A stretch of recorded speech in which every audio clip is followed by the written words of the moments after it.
إياه إلا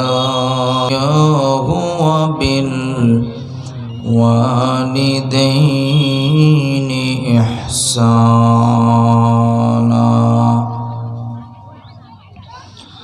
وقال رسول الله صلى الله عليه وسلم هما جنتك ونارك أو كما قال عليه الصلاة والسلام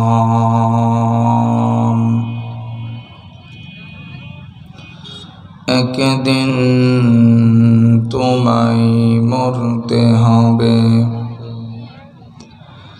তুমি ভুলে যেও না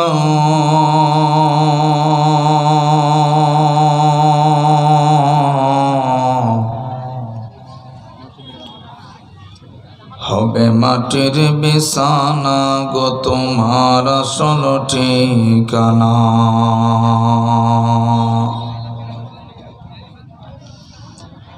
এবারে গাড়ি টাকা করি কিছুই যাবে না,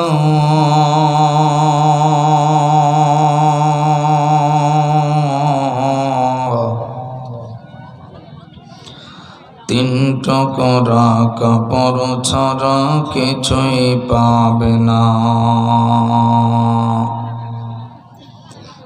আজরাইল ফেরেশতা যেদিন হাজির হবে এসে,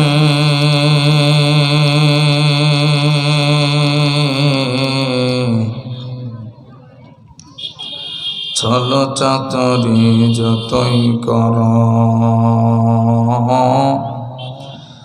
বের হবে জান শেষে, চলবে না সেদিন তোমার কোনো বাহানা।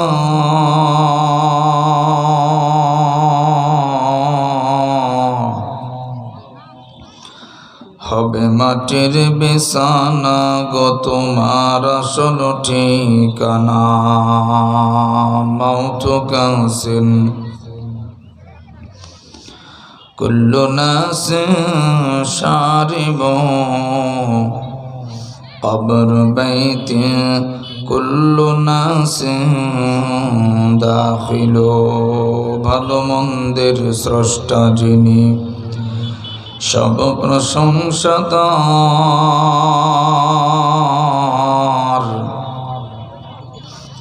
গুণ গরিমা তারই যিনি, রূপে রূপকার। সবাই জবান খুলে পড়ি লা ইলাহা, আরো জোরে লা ইলাহা ইল্লাল্লাহ, লা ইলাহা। জবান খুলেন, জিকির করলে মালিক খুশি হয়, গুনাহ মাফ হয়। আওয়াজ দিয়ে সবাই জবান খুলে জিকির করি লা ইলাহা ইল্লাল্লাহ, লা ইলাহা, আরো জোরে লা ইলাহা ইল্লাল্লাহ, লা ইলাহা। যার দিলে আছে আল্লাহর ভয়, আল্লাহ আল্লাহ সব সময়। যার দিলে আছে আল্লাহর ভয়, আল্লাহ আল্লাহ সব সময়। দুনিয়াদারি ভালো লাগে না, দুনিয়াদারি ভালো লাগে না, ভালো লাগে যে ইল্লাল্লাহ, লা ইলাহা।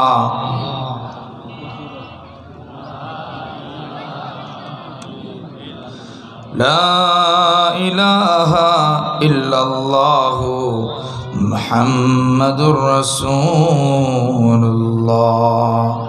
সবাই পড়ি সাল্লাল্লাহু আলাইহি ওয়াসাল্লাম। আলহামদুলিল্লাহ। বি ডি মলানি পুকুর ফুরকানিয়া নুরানিয়া হাফিজিয়া কওমি মাদ্রাসার উদ্যোগে 2 দিন ব্যাপী অষ্টম বার্ষিক তাফসীর কোরআন মাহফিলের আজকের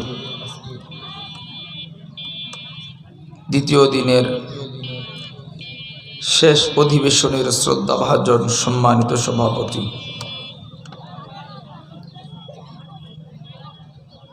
আজকের এই মাহফিলের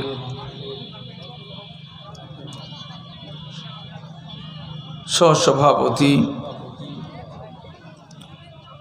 সম্মানিত অতিথি, প্রধান অতিথি, বিশেষ অতিথি, প্রধান মেহমান, আমন্ত্রিত মেহমান, অনেক নাম। আল্লাহ তাআলা প্রত্যেকের হায়াতে ইজ্জতে বরকত দান করুন, সবাই বলেন আমিন। আজকের এই মাহফিলে উপস্থিত এ জাতির রহবার, জাতির শ্রেষ্ঠ সম্পদ হযরত উলামায়ে কেরাম, আমার সম্মুখপানে উপস্থিত পিতৃতুল্য বাবারা, কলিজার টুকরা যুবক ভাইরা, পর্দার অন্তরালে আছেন অনেক পর্দানিশীন শ্রবণতা মা বোনেরা, সকলকে জানাচ্ছি আমার পক্ষ থেকে আন্তরিক মোবারকবাদ ও সালাম। আসসালামু আলাইকুম রহমতুল্লাহি ওয়া বারাকাতুহু।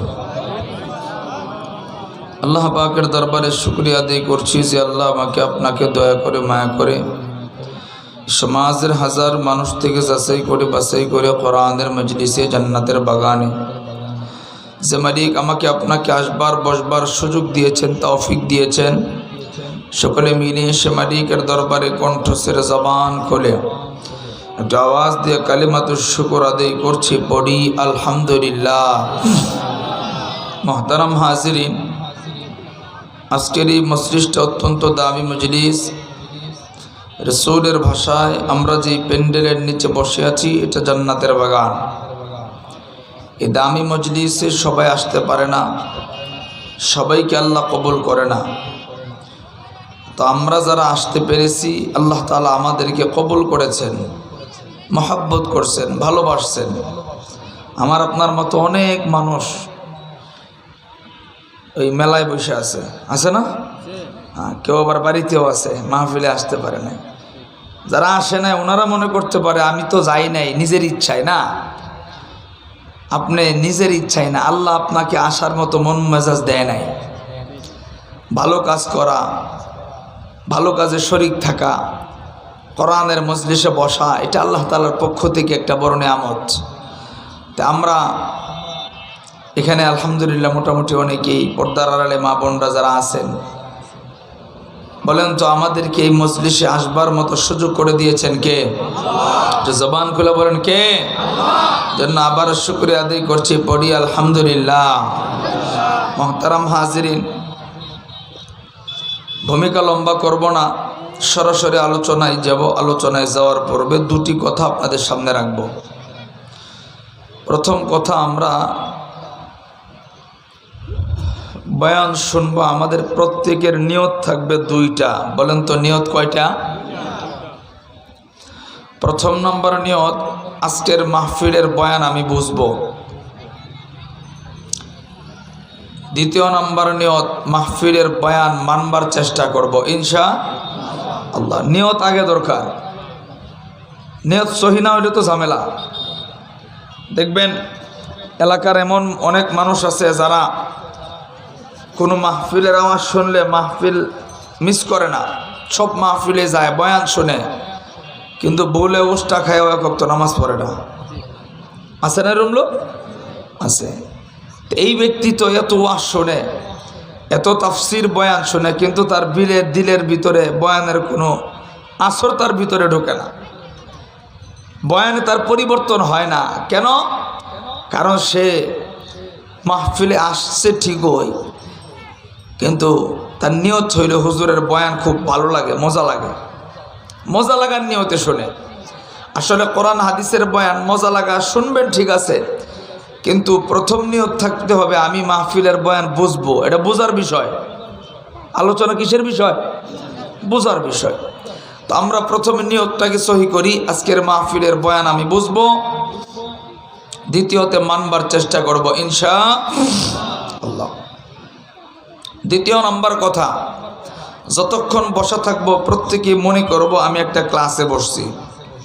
ক্লাসে বসলে যেমন বাদাম সানাসুর খাওয়া যায় না, হ্যাঁ, গল্প গুজব করা যায় না, বারবার উঠাউঠি করা যায় না, তা আমরা এই কাজগুলি থেকে বিরত থাকব।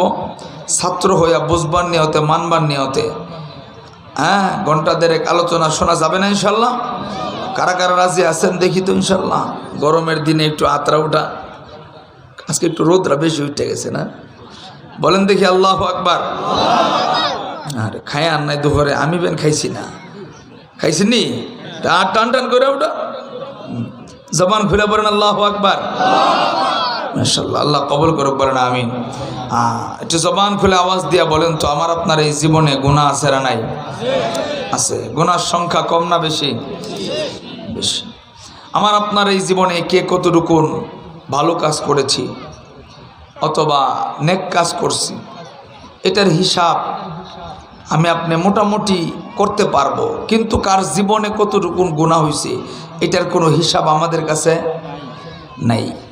জীবনে কেন, আজকে সকাল থেকে পর্যন্ত আমাদের কয়টা গুনাহ হয়েছে এটার হিসাবও আমাদের কাছে নাই। কেন? কারণ হলো আমাদের কাছে বর্তমানে গুনাহকে গুনাহ মনে হয় না। কয়েকটা উদাহরণ দিলে সহজে বুঝবেন। মিথ্যা কথা বলা, এগুলো এখন আর গুনাহ মনে হয় না। মোবাইল বেরোইছে না, আছে বাজারে, কই রে, কো বাড়িতে, আছে বাড়িতে, জিগায় কই রে, কই বাজারে। আপনি যেমনি বলেন কথা কিন্তু মিথ্যা, আপনি যেভাবেই বলেন গুনাহ কিন্তু কবিরা। নবীজি বলেন একটা কবিরা গুনায় মানুষকে জাহান্নামে নেওয়ার লেগে যথেষ্ট। তাইলে এরকম মিথ্যা কথার কবিরা গুনাহ আমাদের সমাজে কম না বেশি? বেশি। দ্বিতীয় নাম্বার, মোবাইলে, টিভিতে নাটক, ছবি, গান ইত্যাদি ইত্যাদি দেখা, এগুলি এখন স্বাভাবিক বিষয়, আমাদের কাছে এখন আর গুনাহ মনে হয় না। ঠিক না? কথাগুলি মিলাইয়েন। তৃতীয় নাম্বার যে গুনাহটা আমাদের কাছে গুনাহ মনে হয় না, এটা হলো আরেকজনের গীবত করা। শাস্টলে বসলে মনে করেন যে গীবতের কোনো অভাব নাই। শাস্টল তো দ্বিতীয় সংসদ, খালি উবাইদুল কাদের নাই। কথা ঠিক না? হ্যাঁ, কে কার সমালোচনা, কে কার গীবত। আর মা বোনদের তো এটা একদম, মা বোনরা আবার এটার মধ্যে খুব পারদর্শী। দেখবেন ওয়াজ শুনতেছে, এর ভিত্তিতে আরেকজনের গীবত করতেছে। গীবতের গুনাহটা আমাদের অনেক বেশি। চতুর্থ নাম্বার, বেপর্দার গুনাহ। নারীদেরকে এখন আর পর্দা লাগে না। আমাদের প্রত্যেকটা ঘরেই প্রায় এখন আর পর্দা নাই। এই ইমাম সব গেলে পর্দা করে, কিন্তু পাশের বাড়ির জেঠা শ্বশুর আইলে, জেঠাতো ভাই, খালাতো ভাই, মামাতো ভাই, ফুফাতো ভাই, এদের সামনে আর পর্দা লাগে না। কিন্তু গুনাহ কিন্তু ছোট না, কবিরা গুনাহ। তো এই যে কবিরা গুনাহ আমাদের জীবনে কোনো হিসাব নাই, অনেক কবিরা গুনাহ। তো মোহতারাম হাজিরিন, এই মুহূর্তে যদি আমার আপনার কাছে আজরাইল চলে আসে, আজরাইল আসার পরে এই মুহূর্তে আমি আপনি যদি চলে যাই, যাওয়ার পরে আমাকে আপনাকে যে ছোট্ট ঘরে রাখবে, বলেন তো এই ঘরের নাম কি? হ্যাঁ, কবরে যাওয়ার পরে বলেন তো আমার আপনার এই হিসাব 70টা বছর কাটাইছেন, 18টা বছর, 30 বছর দুনিয়াতে কাটাইলেন, মরে গেলে এই জীবনের হিসাব আল্লাহর কাছে দেওয়া লাগবে কি লাগবে না? যদি বিশ্বাস হয় তাহলে আজকের মাহফিলে আমরা, রমজান আমাদের খুব সামনে, তওবা সম্পর্কে আমরা আলোচনা করব। কতটুকুন গুনাহ হইলে আল্লাহ মাফ করে,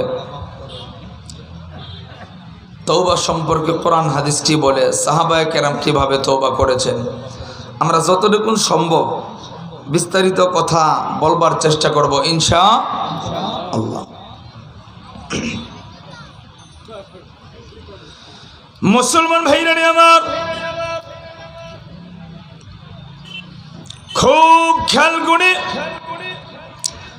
দিনের কান লাগায় কথাগুলি শুনবেন। এখনো পর্যন্ত যে সমস্ত বাবারা, যুবকরা প্যান্ডেলের বাহিরে, দোকানে, চাষচলে, বিভিন্ন কাজে ব্যস্ত আছে না, বাবাজি একজন বাবাজিও আর প্যান্ডেলের বাহিরে থাকবেন না। একজন যুবক ভাই মোবাইল, ফেসবুক, ইন্টারনেট বন্ধুর আড্ডায় থাকবেন না। একজন পর্দার আড়ালের মাও আর কোনো কাজে ব্যস্ত থাকবেন না। বাবাজি, আজকের মাহফিলটা এলাকার জন্য রহমত, এই এলাকার জন্য বরকত হতে পারে। আমার আল্লাহ আজকের মাহফিলের উসিলায় আমার আপনার জিন্দেগির গুনাহ মাফ করে দিতে পারে। কথা বলেন ঠিক কিনা? আর জবান করে আওয়াজ দেয়া বলেন ঠিক কিনা? বাবাজি, আল্লাহর পয়গম্বর আদম আলাইহিস সালাম আল্লাহ রাব্বুল আলামিনকে ডাক দিয়া বলেন, আল্লাহ আপনি তো আমাকে মানুষ রূপে সৃজন করে সৃষ্টি করে দুনিয়ার জমিনে প্রেরণ করেছেন, আবার আপনি ইবলিস শয়তানকেও দুনিয়াতে প্রেরণ করেছেন। আল্লাহ গো, আমি আপনার সাহায্য সহযোগিতা ছাড়া ইবলিসের হাত থেকে রক্ষা পাবো না, আমি শয়তানের ধোঁকা থেকে বাঁচতে পারবো না।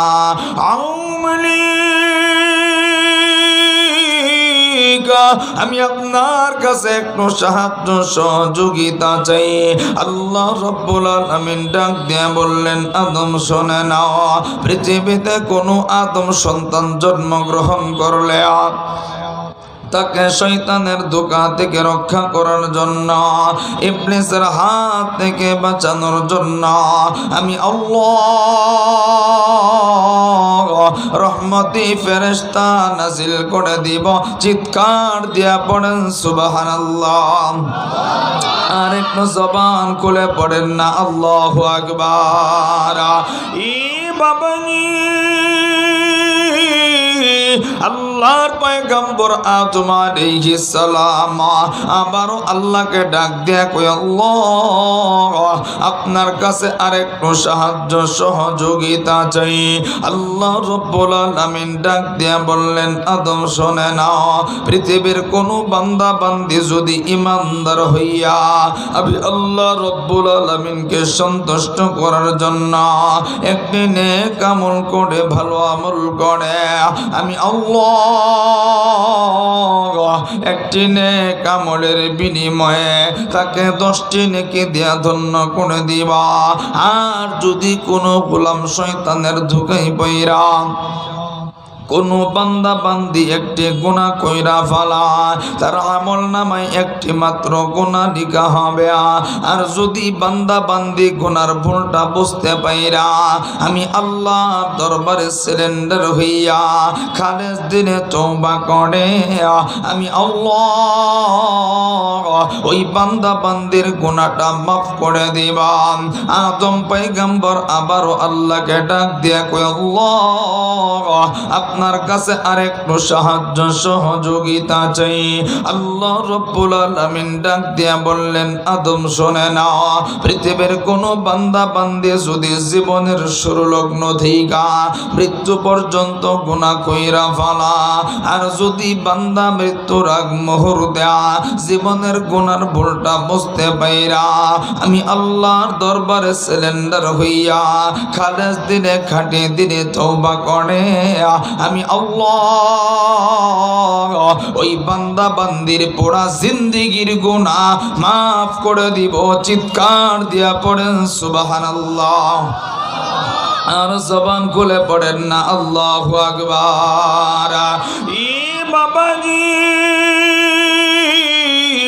আমার যুবক ভাইরা, বৃদ্ধরা, পর্দার আড়ালের মারা, আমার আল্লাহ হইলেন রহমান, আমার আল্লাহ হইলেন মেহেরবান।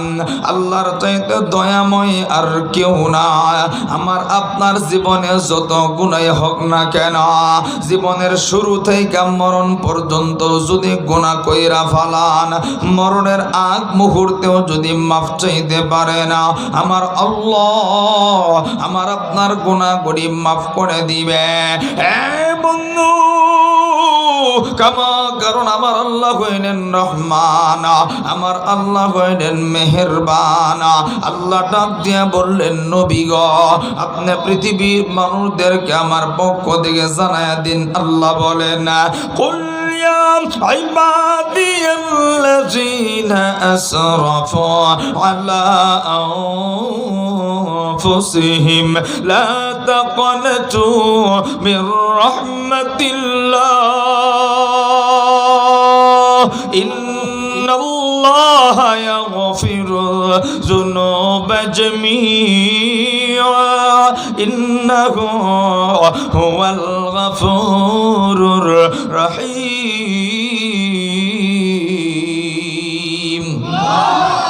আর একটু জবানটা খুলে পড়েন না আল্লাহু আকবার। আমার আল্লাহ ডাক দিয়ে বললেন, নবী গো, আপনি পৃথিবীর মানুষদেরকে আমার পক্ষ থেকে জানায় দিন, কুল ইয়া ইবাদিয়াল্লাযীনা আসরাফু আলা আনফুসিহিম, হে আমার বান্দারা যারা নিজেদের উপর জুলুম করেছ। এই জুলুমের ব্যাখ্যায় মুফাসসির কেরাম বলেন, যারা গুনাহ করছো, ভুল করছো, নাফরমানি করেছ। আল্লাহ বললেন, নবী গো, আপনি তাদেরকে জানায় দিল্লা তাকনে তুমি রহমাতিল্লাহ, গোলাম যত গুনাহ হোক না কেন আমি আল্লাহর রহমত থেকে কখনো নৈরাশ হবি না, আমি আল্লাহ তোরে মাফ করব না। এইরকম ধারণা করে কখনো তুই আমার কাছে ক্ষমা চাওয়া থেকে বিরত থাকবি না। এ বন্ধু, আমার আল্লাহ কেন এই কথা বললেন, আল্লাহ কেন এই কথা শোনাইলেন, এই কথাটাও আল্লাহ জানায় দিলেন, ইন্নাল্লাহা ইয়াগফিরুয যুনুবা জামিআ, আমি আল্লাহ সব গুনাহগুলি মাফ করে দিব। আমার আল্লাহ কেন সব গুনাহগুলি মাফ করে দিবেন, এই কথাটাও আল্লাহ রাব্বুল আলামিন বলে দিলেন, ইন্নাহু হুয়াল গফুরুর রহিম। জবানটা খুলে সবাই আওয়াজ দিয়া পড়েন আল্লাহু আকবার। আরেকবার পড়েন না আল্লাহু আকবার। এ বন্ধু, আমার আল্লাহ হইলেন রহমান, আমার আল্লাহ হইলেন মেহেরবান, আল্লাহর চাইতে দয়াময় আর কেউ নাই। একটু জবানটা খুলে আওয়াজ দিয়া বলেন তো, গোটা পৃথিবীর সব কিছুর চাইতে দয়ার অধিকারী তিনি কে? কষ্ট হয়নি? জোরে বলেন তিনি কে? সাউন্ড আরো বাড়ায় দেওয়ার, জবান খুলে বলেন তিনি কে? আরেকবার বলেন তিনি কে? আর রহমান আল্লামাল কুরআন খালাকাল ইনসানা আল্লামাহুল বায়ান الشمس والقمر بحسبان والنجم والشجر يسجدان والسماء رفعها ووضع الميزان ألا تطغوا في الميزان وأقيموا الوزن بالقسط ولا تخسروا الميزان والأرض وضعها للأنام فيها فاكهة والنخل ذات الأكمام والحب ذو العصف والريحان فبأي آلاء ربكما تكذبان الله أكبر আর জবান খুলে বলেন আল্লাহু আকবার। আর একবার বলেন না আল্লাহু আকবার। হৃদয়ের জানালা খুলে দাও না, প্রভুর প্রেমে কেন সারা দাও না। হৃদয়ের জান, কষ্ট হইতেছে আপনাদের? কষ্ট হয়? জবান খুলে বলা যাবে না ইনশাল্লাহ? এই সাউন্ডটা কি বাড়াইছো আর একটু? হ্যাঁ, বাড়াই দিও, কষ্ট না হলে, অনেক দামি মেশিন তো। হ্যাঁ, মেশিন খুব ভালো, চালকও ভালো, মাশাআল্লাহ। জবান খুলে বলা যাবে না ইনশাআল্লাহ?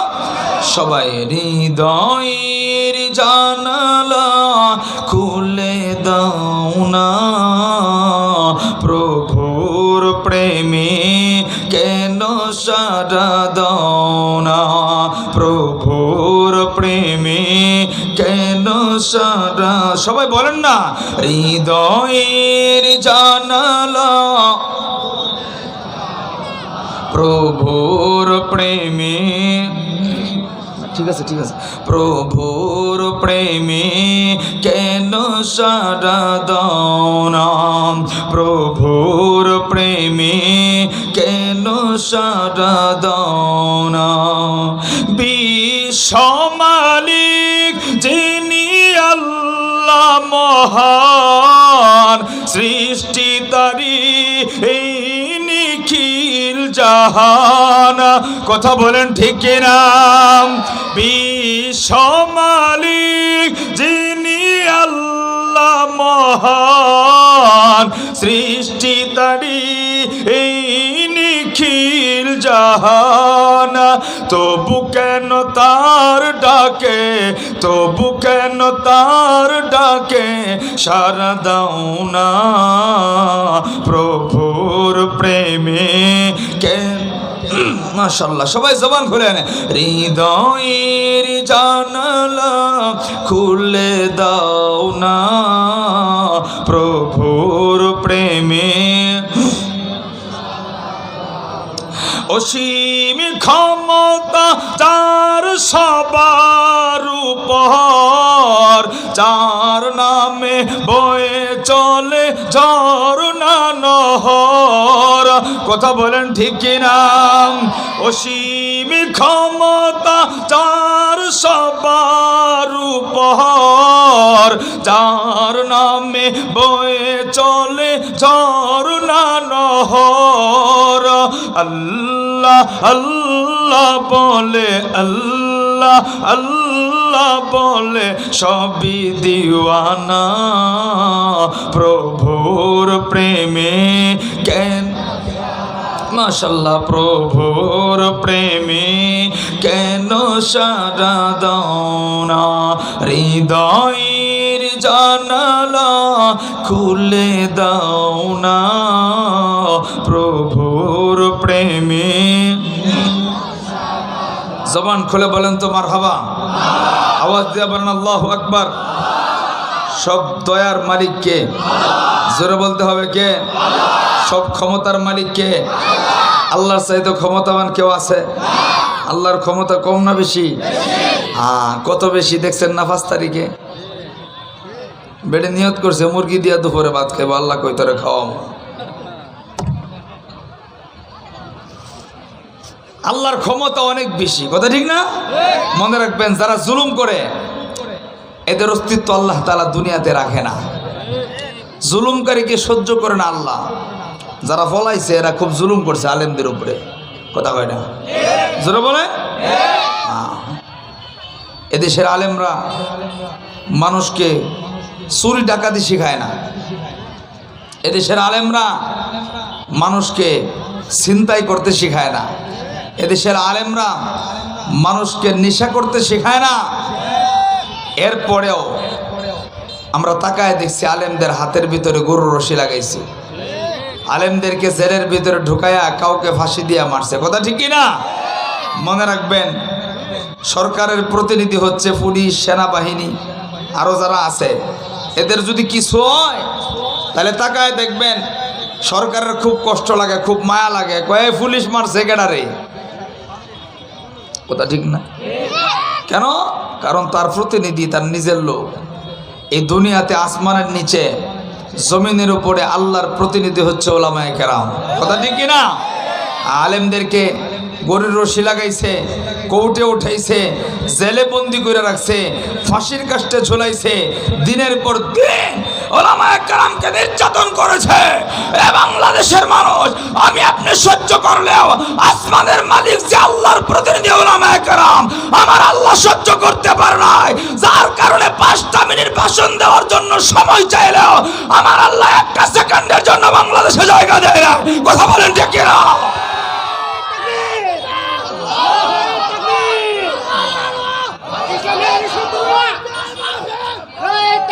মোহতারাম হাজরিন, এ তাকবীর দিতারে না, এটি কি রে? জোরে বলেন আল্লাহু আকবার। কোরআনের পক্ষে থাকবো তো ইনশাল্লাহ, আলেমদের সাথে থাকবো তো ইনশাল্লাহ। যারা জুলুম করে এদের অস্তিত্ব থাকে না। তবে এখন যারা নতুন করে দেশে ক্ষমতায় এবার চাইতেছে, এরাও কিন্তু যা শুরু করছে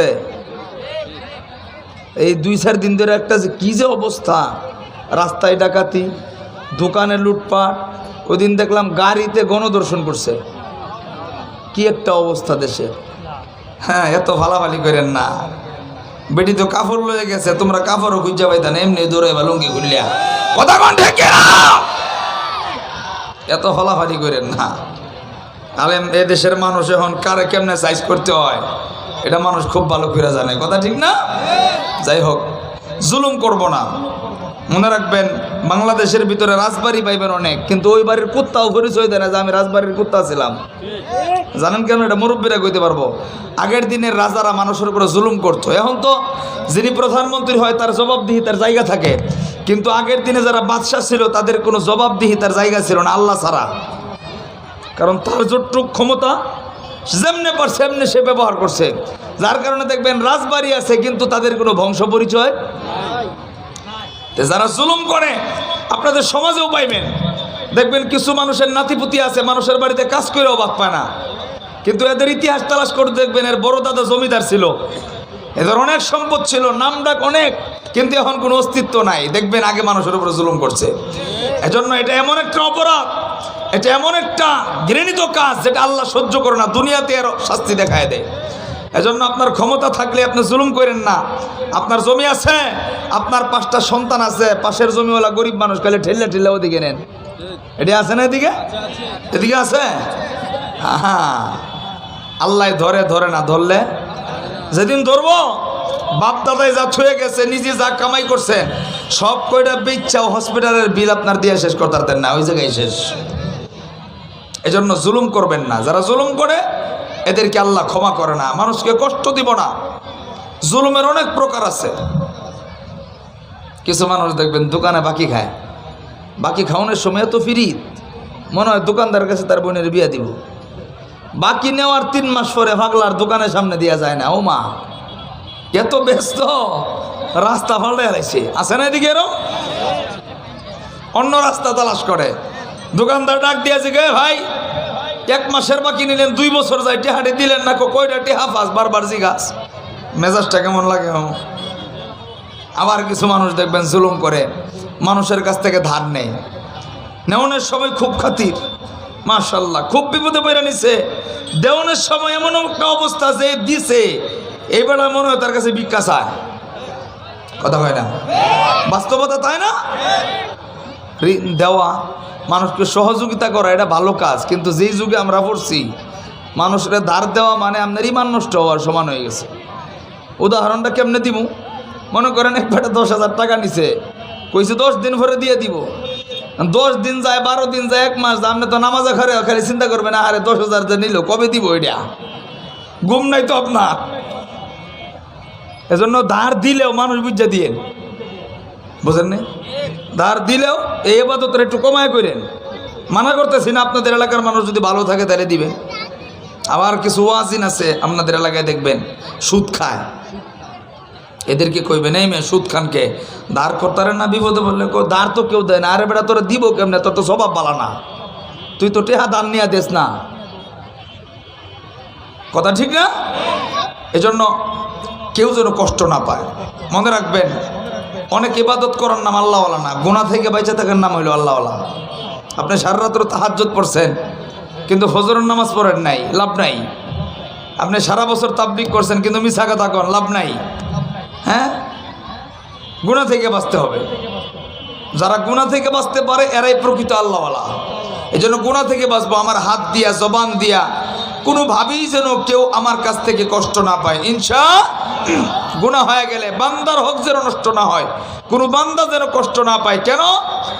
আপনার গুনার ধরন দুইটা, একটা হচ্ছে বান্দার হক আর একটা হচ্ছে আল্লাহর হক। আল্লাহর হক যদি নষ্ট করেন আল্লাহর কাছে মাফ চাইলে আল্লাহ মাফ করে দিবে, কারণ আল্লাহর দয়া অনেক বেশি। কেমন বেশি? আল্লাহ তার দয়াকে দুইটা ভাগে ভাগ করছে, এর ভিতরে 99 ভাগ দয়া আল্লাহর কাছে রাখছে, মাত্র 1 ভাগ দয়া আল্লাহ গোটা পৃথিবীর আসমান জমিন চন্দ্র সূর্য পশু পাখি গাছপালা তরলতা মানুষ সব কিছুকে মিলায়া আল্লাহ 1 ভাগ দয়া দান করছে। 1 ভাগ দয়ার একটু পরিমাণ দয়া আমাদের ভিতরে থাকার কারণে কি পরিমাণ মায়া আমাদের। একটা পাখি কত কষ্ট করে তার বাচ্চারা খাওয়ায়, শুধু 1 ভাগ দয়ার একটু দয়া থাকার কারণে। একটা মা তার সন্তান যখন প্রসব হয়, মা ডাক দিয়ে কয় আমি মরে গেলে আমার সন্তান যেন বাইচা থাকে, আমি মরে যাবার চাই কিন্তু সন্তানের মরা মুখ দেখতে চাই না, একটু দয়া থাকার কারণে। তাহলে আমাদের ভিতরে বিন্দু পরিমাণ দয়া থাকার কারণে যদি এত পরিমাণ মায়া হয়, তাহলে যে আল্লাহর কাছে 99 ভাগ দয়া, জবান খুলে বলেন সে আল্লাহর দয়া কম না বেশি? জোরে বলেন কম না বেশি? ইয়া